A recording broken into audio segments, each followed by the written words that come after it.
Pinuri ni United States Department of Defense Secretary Lloyd Austin III itong Sabado, June 1 ang mga hakbang ng Pilipinas para maprotektahan ito ang teritoryo at soberanya ng bansa at ang patuloy na pagsunod sa international law sa gitna ng mga panggigipit sa Indo-Pacific region.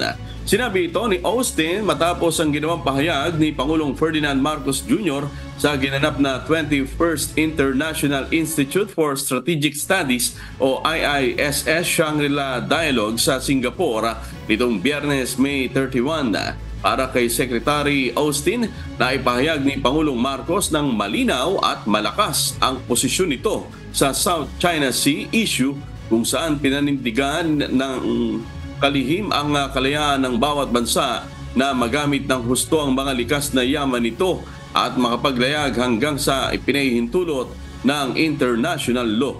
Iginit din ni Austin na talagang mapanganib ang harassment na tinatanggap ng Pilipinas mula sa China sa South China Sea. Tiniyak naman ng opisyal na kaisa ng Pilipinas ang Estados Unidos sa pagpapanatili na open at bukas sa lahat ng bansa ang South China Sea.